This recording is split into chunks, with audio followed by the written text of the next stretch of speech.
di dalam kitab Fadailul Khamsah min Sihahi Sittah juz 2 halaman 261. Jadi pernah diriwayatkan, Pak, datanglah 3 orang pendeta Yahudi menghadap kepada Khalifah Umar bin Khattab radhiyallahu anhu. Apa kata 3 pendeta Yahudi ini?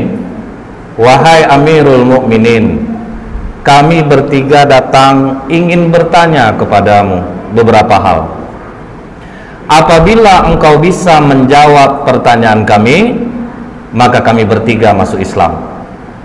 Tapi jika engkau tidak bisa menjawab, berarti Islam itu bukan agama yang benar dan Muhammad itu bukan seorang Rasul. Jadi jaminannya, Pak, kalau Umar bisa jawab, mereka masuk Islam. Tapi kalau tidak, jangan lagi katakan Islam itu agama yang benar, Muhammad itu seorang Rasul. Maka kata Umar bin Khattab, baik, silahkan Pak Pendeta, apa yang ingin kalian tanyakan?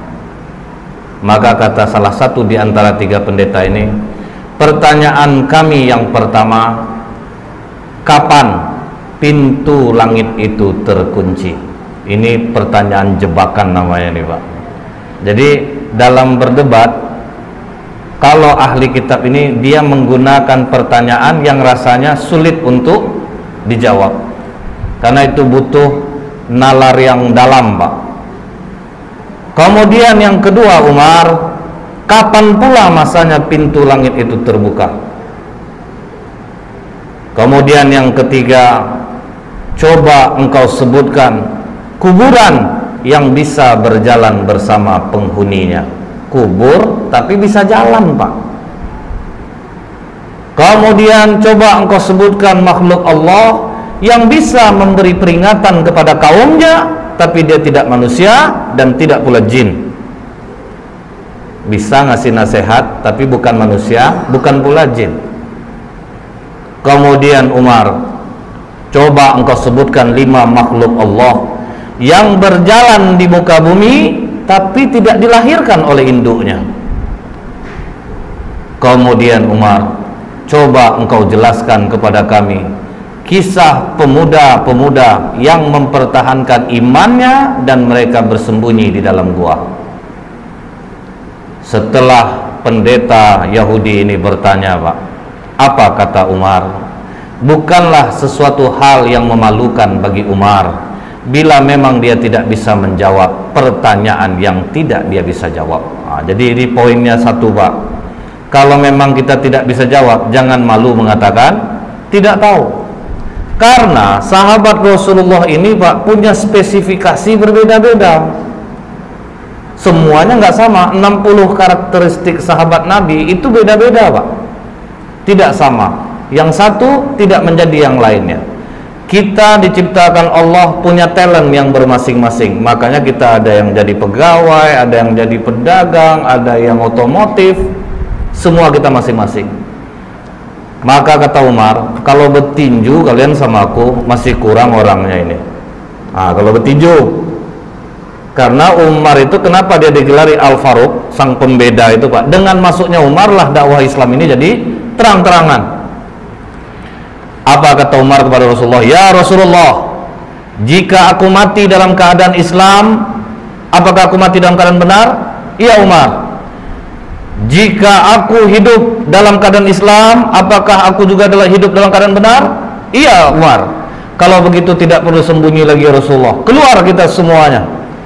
Jadi Hamzah di depan, Umar di belakang, jalan menuju Ka'bah. Terdiamlah semua orang Quraisy. Maka Umar dekati seluruh orang Quraisy itu.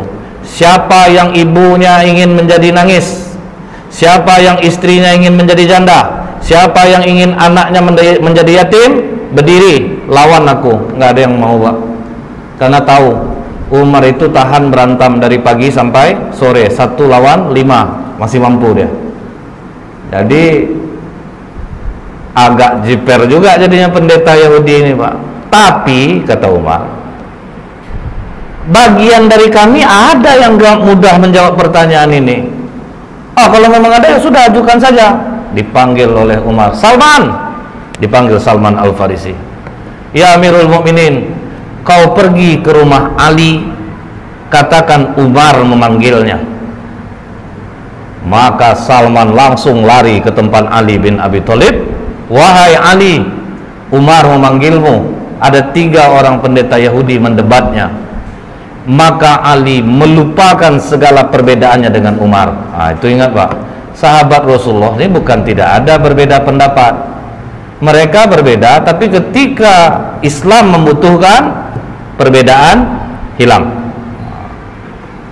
Kalau kita tahan pindah masjid tuh Pak, nak mau sembahyang lagi tuh, pokok kalau udah diterima pendapat, pindahlah Pak, jauh salatnya.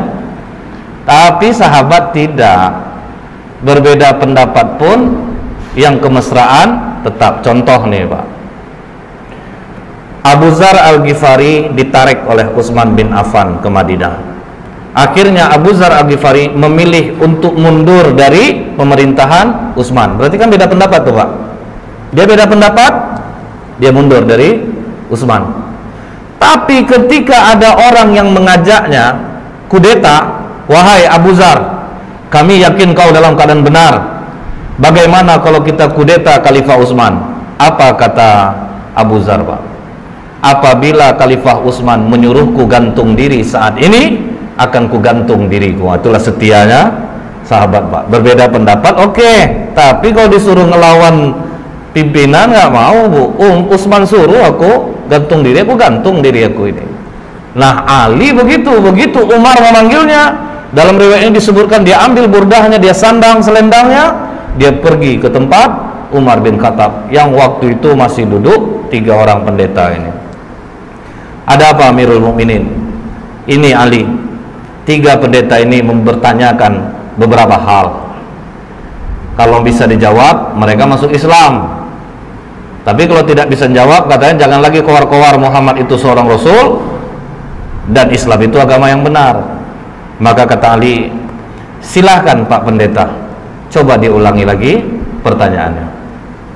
Maka kata pendeta ini, yang pertama Ali, kapan langit itu pintunya terkunci atau langit itu digembok oleh Allah, itu kapan? Maka kata Ali, asyirku billah, syirik kepada Allah. Jika kalian mempersekutukan Allah, seluruh amalan tidak naik ke langit. Itulah makna langit terkunci.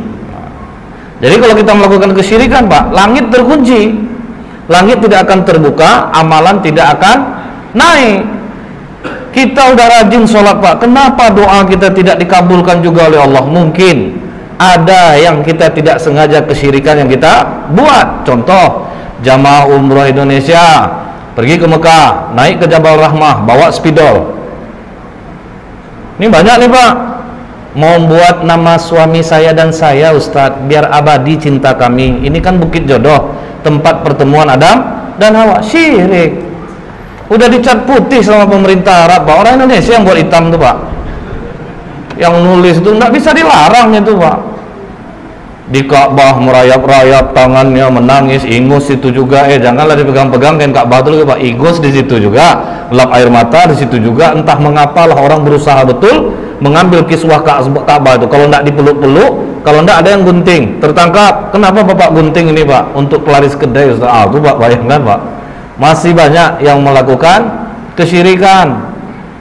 Kemudian kalau lagi hamil, suami tidak boleh bolak-balik ke rumah, tinggal HP suami Pak, berteriak dari jauh Pak, Dek tolong HP abang, ngapa abang tidak pulang, nanti bolak-balik lah anak tuh, nanti dia tidak boleh bolak-balik abang. Kan buat sulit nih Pak, buat susah. Demam anak, obat tetomeh, silang sini, dari mana tuh Pak? Masih banyak dilakukan orang. Ini yang membuat pintu langit terkunci. Kemudian Ali, kapan pintu langit itu dibuka oleh Allah? Di saat engkau mengucapkan la ilaha illallah. Ketika engkau tidak menyekutukan Allah, engkau mengakui Allah itu satu, pintu langit akan terbuka. Jadi syaratnya itu, jangan syirik. Ini mendekati tahun baru ini Pak, dalam agama Kristen, tanggal 31 Desember malam, siapa yang keluar rumah namanya dicoret dari keluarga. Bapak tanyalah sama orang Kristen.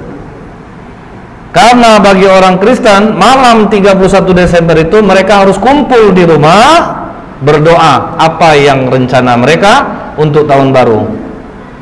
Jadi 80% yang merayakan itu umat Islam. Kenapa bahayanya ini, Bu?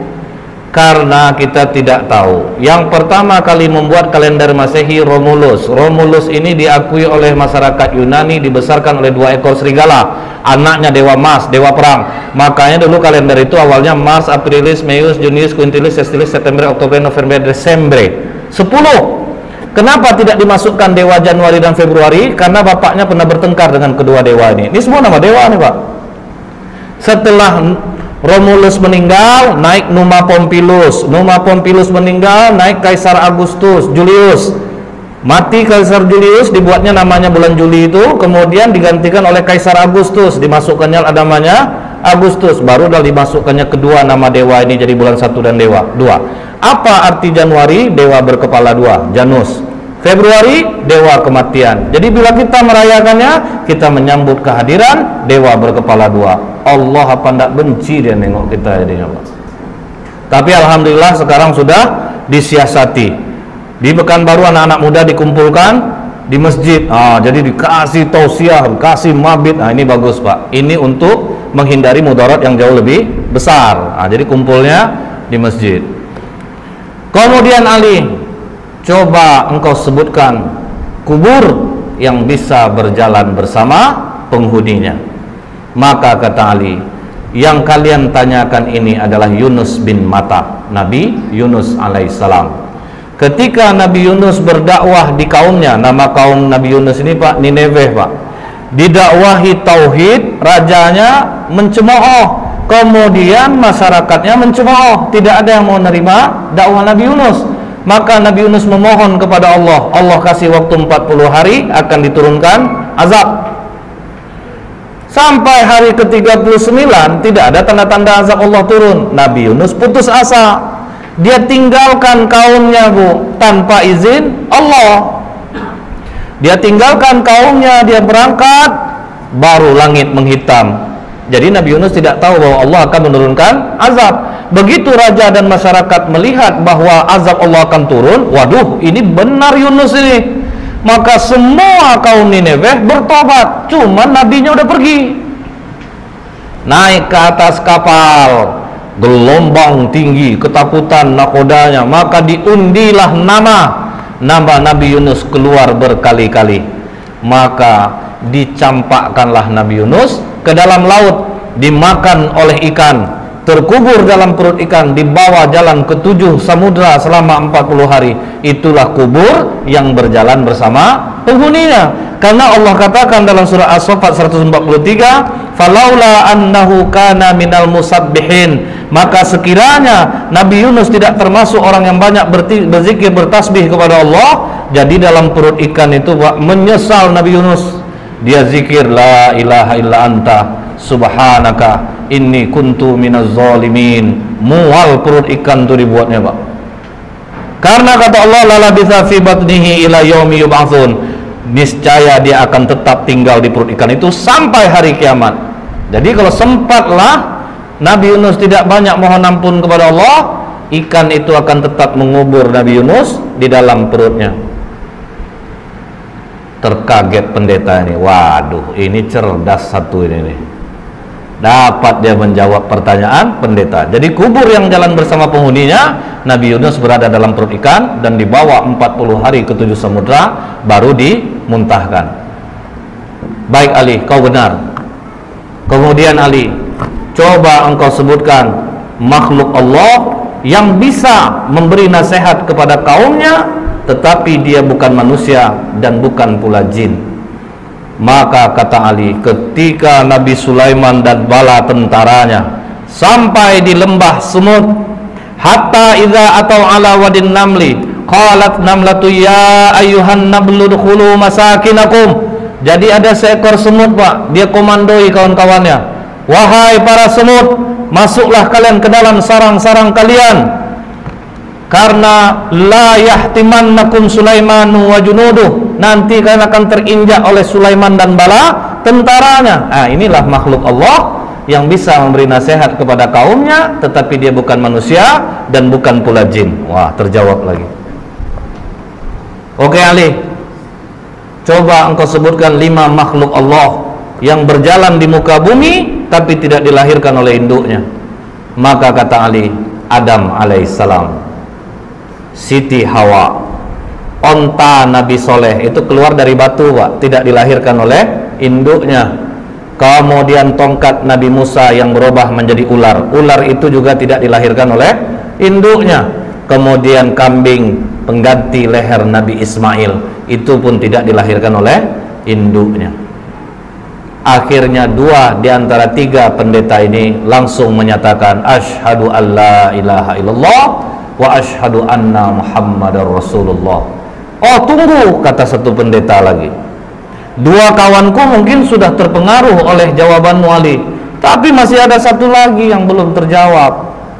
Coba engkau ceritakan kisah pemuda yang bersembunyi dalam gua untuk mempertahankan imannya. Baik, akan aku terangkan seperti apa yang ada dalam Al-Quran, kata Ali. Kalau dari Al-Quran kami sudah dengar Ali, kami ingin engkau detail menerangkannya seperti apa yang disampaikan Rasulullah kepadamu. Maka kata Ali, kalau begitu benarkan duduk kalian. Malah ditantang Pak. Jadi dia ingin mengungkap Ali itu ceritanya itu yang detail. Maka kata Ali, silahkan, dari mana kalian ingin menanyakan? Baik Ali, di mana peristiwa itu terjadi? Maka kata Ali, di kota Apesus atau Tarses Pak, antara Turki, Yordan. Kemudian silahkan lanjutkan Ali. Jadi dulunya kata Ali, kota Apesus ini dikuasai oleh raja yang sangat baik. Ketika raja ini meninggal, Raja Dikianius yang menguasai Roma mendengar bahwa Raja Apesus ini meninggal, maka mereka pun menyerang kota Apesus dan mereka kuasai. Kemudian kata Ali, Dikianius membangun istana besar. Tunggu dulu Ali, kata pendeta ini, berapa panjang dan lebar istana yang dibangun oleh Dikianius? Maka kata Ali, panjang 1 farsah, lebar 1 farsah. 1 farsah itu sekitar 8 km Pak. Berarti dari sini sampai ke Harudin Nasution. Jadi kalau Bapak punya rumah seluas ini sampai dapur, minggu depan mau ke depan lagi Pak, capek Pak. Luas Bu ya. Bayangkanlah Bu, 8 kilo panjang, 8 kilo lebar. Baik Ali, teruskan. Kemudian Dikianius ini memiliki menteri-menteri, dan Dikianius meletakkan 50 menteri di sebelah kanan, 50 menteri di sebelah kiri. Dan Dikianius mempunyai 6 penasehat, pemuda-pemuda cerdas di belakangnya, 3 di kanan, 3 di kiri. Oke Ali, siapa nama ke-6 pemuda itu? Maka dijawab oleh Tamlika, Mixalmina, Mikasdimina, Martelius, Calitius, Sidamius. Jadi inilah 6 pemuda yang menjadi cikal bakal Ashabul Kahfi. Tapi waktu itu masih 6. Nah, ini Pak, waktu itu hanya masih 6. Ini pemuda-pemuda cerdas andalan Dikianius. Jadi kalau 50 menteri sudah rapat, tetap nanti keputusan akhir kepada 6 pemuda ini. Jadi jangan pernah remehkan kekuatan pemuda. Ini pemuda suruh gulung tikar di masjid. Kadang mereka potensinya besar Pak, tapi tidak dipakai. Lihat Rasulullah, semua pemuda kalau ada potensi dipakai. Arqam bin Abil Arqam, anak umur 16 tahun, jadi sarang dakwah Rasulullah rumahnya Pak. Mus'hab bin Umair, umur 17 tahun, mendakwahi orang Madinah.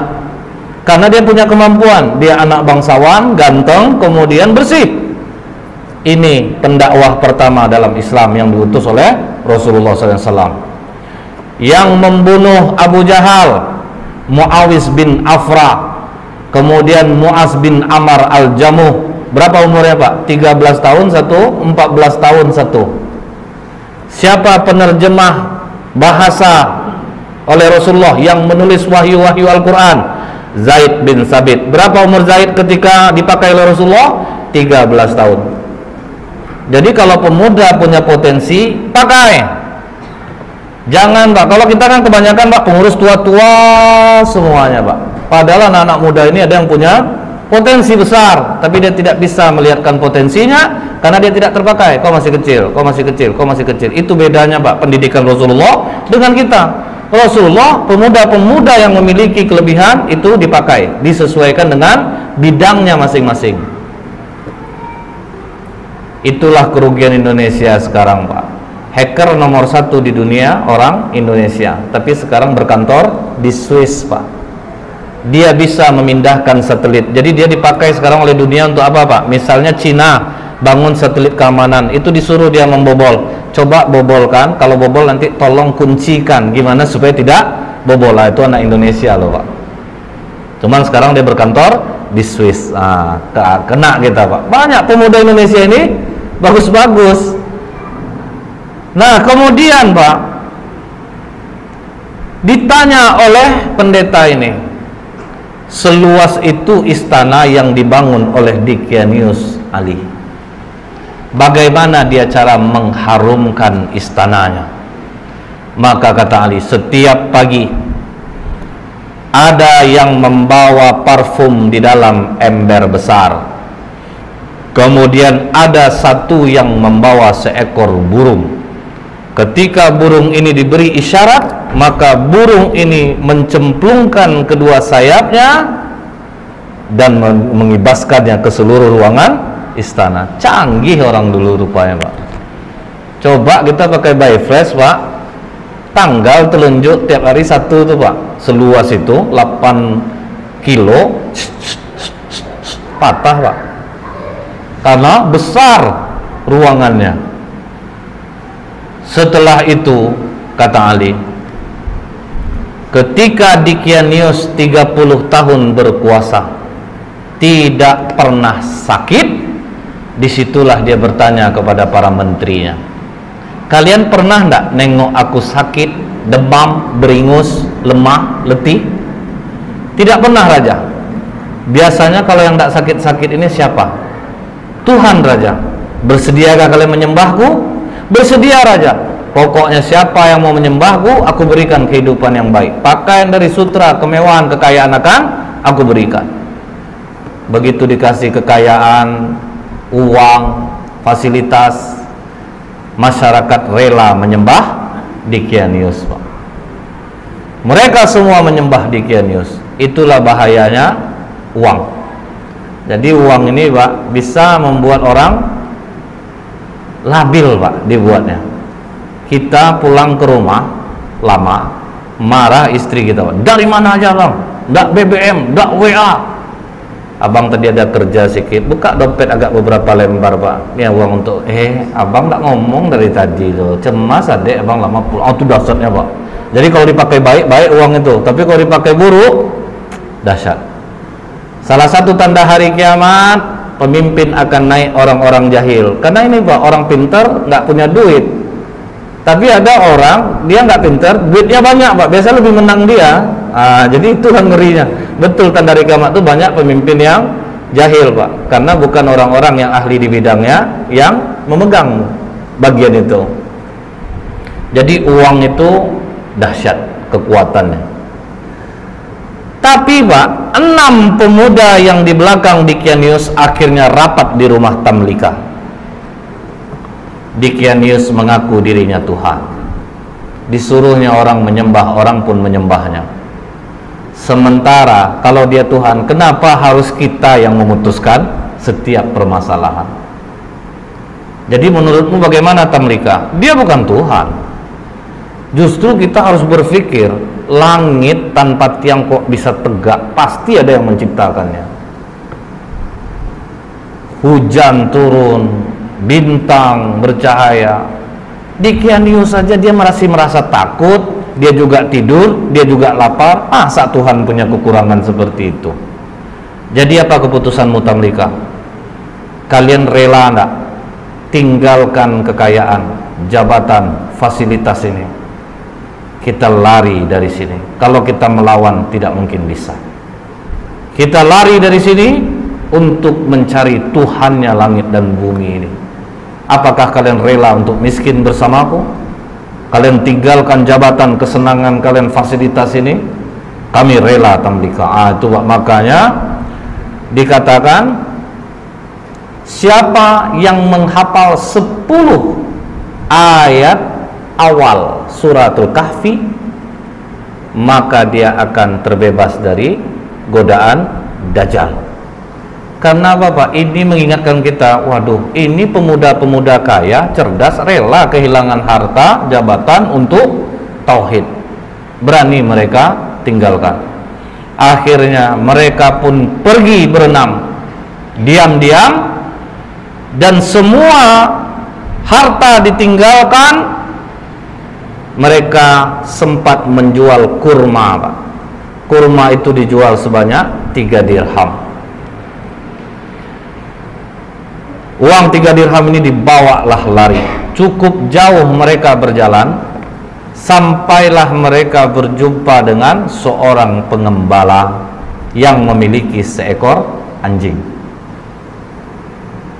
Maka kata pendeta ini, siapa nama anjing itu? Maka dijawab Ali, namanya Kitmir. Kemudian apa kata pengembala ini? Tuan-tuan, dari wajah tuan-tuan, aku yakin tuan-tuan ini bukan orang miskin, pasti dari bangsawan. Jadi karena apa? Orang-orang senang ini kelihatan dia dari wajahnya. Kemudian betul kata Tamlika, kami ini 6 penasehat Dicanius. Dia mengaku dirinya Tuhan dan kami tidak mengaku itu.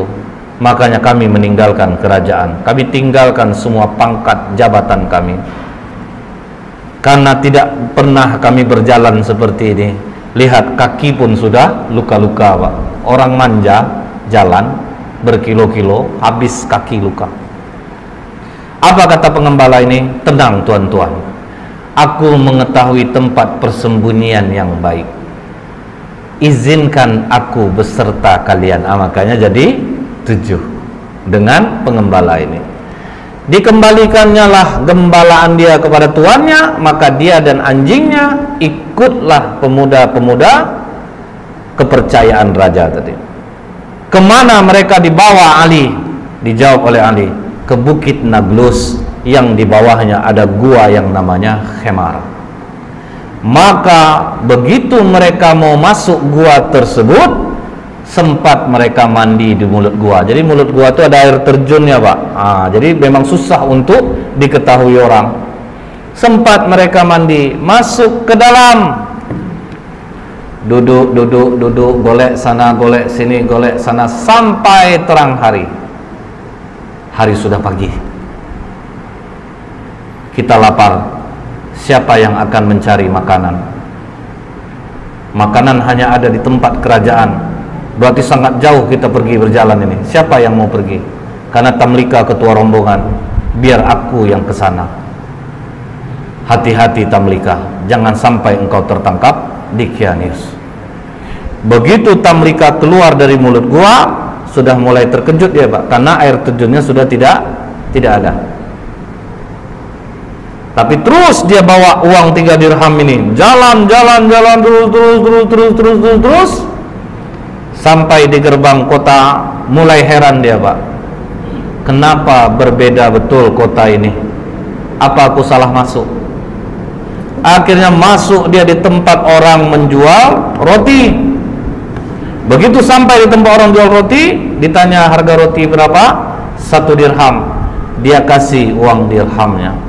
Begitu dia memberi uang dirhamnya, langsung ditahan tangannya oleh penjual roti. Kau menemukan barang kuno ya? Tidak, itu uang biasa. Uang aku dari hasil dari menjual kurma kemarin. Jangan bohong. Raja Abdurrahman hanya mengambil 5% dari barang kuno yang ditemukan. Tambah kaget Tamlika, Pak. Loh, nama rajanya kok beda? Bukankah raja di sini Dicanius? Oh, engkau telah menyebutkan nama raja zolim yang mati ratusan tahun yang dulu. Wah, tambah kacau Tamlika. Pokoknya kau harus menghadap kepada raja. Bingung juga dia Pak. Oke, kita menghadap kepada raja. Begitu sampai di kerajaan, alangkah kagetnya Tamlika, ternyata rajanya memang tidak Dicanius.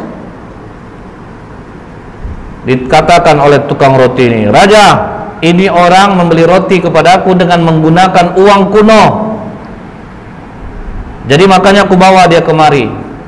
Tapi ini uang aku kemarin, Raja, bukan uang kuno."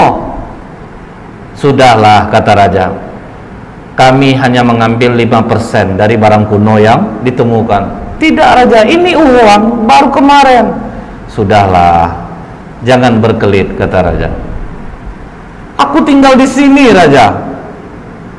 Disebutkannya lah nama-nama orang yang dia kenal, Pak. Apa kata raja? "Sepertinya pikiranmu mulai terganggu. Nama-nama yang kau sebutkan itu nama-nama orang yang sudah lama mati ya. Tapi betul, Raja, aku tinggal di sini, Raja. Aku masih ingat di mana rumahku." Maka kata raja, "Iringi dia. Kemana dia menunjukkan rumah, pergi kalian ke sana." Diiringilah oleh para tentara sampai di rumah yang dia tunjuk. Diucapkan, dipanggil keluar orang tua yang sudah sangat tua renta. "Mengapa kalian datang kemari?" katanya kepada tentara raja ini. "Ini, Pak, pemuda ini mengaku dia tinggalnya di sini." "Siapa kau, anak muda?"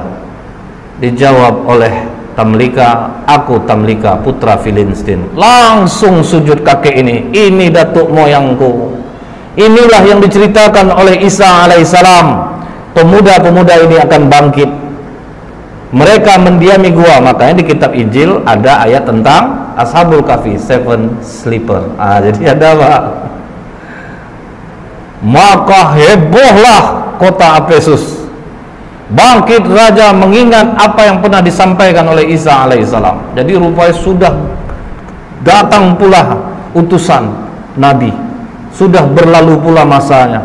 Maka kata raja ini, bawa Tamlika, digendong di atas kuda, dihormati sampai di bawah bukit Nablus. Apa kata Tamlika? Jangan ada yang naik ke atas, karena nanti sahabat-sahabatku mengatakan Dicaniuslah yang mengejar dia. Jadi tunggu kalian di bawah, biar aku yang naik ke atas. Maka Tamlika naik ke atas, sampai dalam gua, bawa juga lah roti tadi. Silahkan makanlah kalian dulu. Apakah aman perjalananmu, Tamlika? Bukan aman lagi, malah aku bingung dan terkejut. Tahukah kalian sudah berapa lama kita di sini? Makanya ada dialog itu Pak dalam surat Al-Kahfi. Fadarabna ala adhanihim fil kahfi sinina adada. Maka kami tutup telinga mereka dalam gua itu selama beberapa tahun. Kemudian kami bangunkan mereka agar kami mengetahui manakah di antara kedua golongan itu yang lebih tepat dalam menghitung dan berapa lamanya mereka tinggal di dalam. Jadi mereka mengatakan ada yang setengah hari, ada yang 1 hari.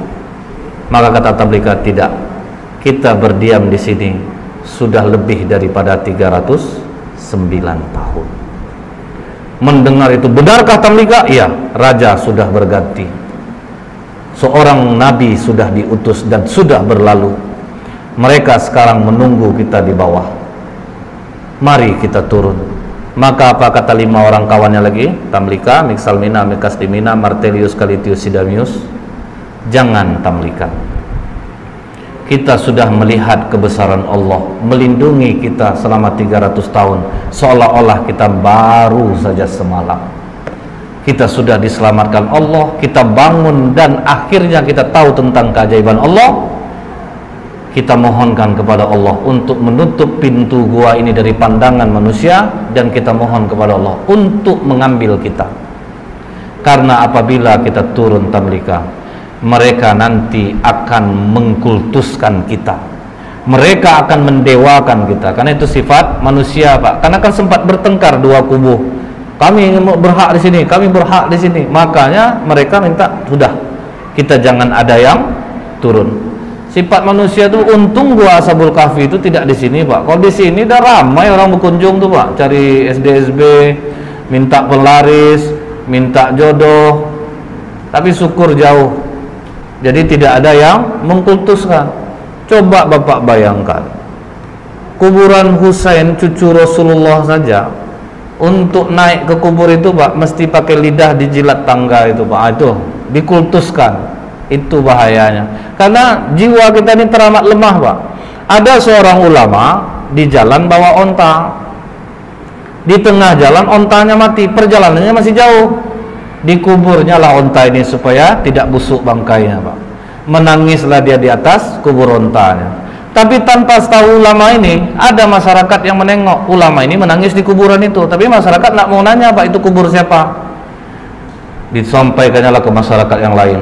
Pernah ada ulama nangis di kuburan itu. Ramailah orang di kubur itu Pak. Pas ulama ini lewat lagi, dia lihat kok kuburan onta aku ramai orang ziarah. Orang kan tak tahu Pak bahwa itu adalah kubur onta dia. Ulama ini menangis karena dia tidak bisa lagi naik onta. Begitulah mudahnya orang percaya terhadap sesuatu itu Pak. Akhirnya pintu gua itu ditutup dari pandangan manusia. Mereka pun tidak ada jelas riwayat mereka diambil Allah atau ada kuburannya pun tidak ada. Karena mereka meminta kepada Allah, ambil kami, tutup gua ini dari penglihatan manusia. Seminggu raja berkeliling mencari Pak, tidak ditemukan gua itu pada awalnya. Kalau sekarang sudah. Setelah Ali menceritakan ini semua kepada pendeta ini, maka pendeta itu mengatakan, engkau benar Ali, engkau telah menceritakan dengan detail apa yang ada di dalam kitab kami, dan memang benarlah apa yang disampaikan Muhammad kepadamu. Maka pendeta yang terakhir ini pun masuk Islam jadinya Pak, mengucapkan syahadat asyhadu alla ilaha illallah wa asyhadu anna Muhammadur Rasulullah. Jadi inilah dahsyatnya ketika kita memiliki ilmu, kita tidak gampang dibodohi. Ketika kita memiliki ilmu, makin tinggi ilmu Pak, berdebatnya mesti makin pelan. Tapi yang membuat orang besar-besar suara itu Pak, karena nggak bisa dia mencari dasarnya, sehingga dia harus berkeras-keras. Tapi lihat sikap Ali, dia dengan lembut, dia terangkan satu persatu, dia dakwahi dengan kecerdasannya, sehingga ketiga pendeta ini pun luluh dengan dialog ilmiahnya dengan Ali bin Abi Thalib. Jadi memang kita ini diciptakan Allah lain-lain bidang, lain-lain keahlian. Tidak bisa orang ini menjadi orang yang lain. Semua kita sudah diberikan kelebihan oleh Allah. Itulah salah satu pelajaran dari Umar, dari Salman, dari Ali bin Abi Thalib radhiyallahu anhu.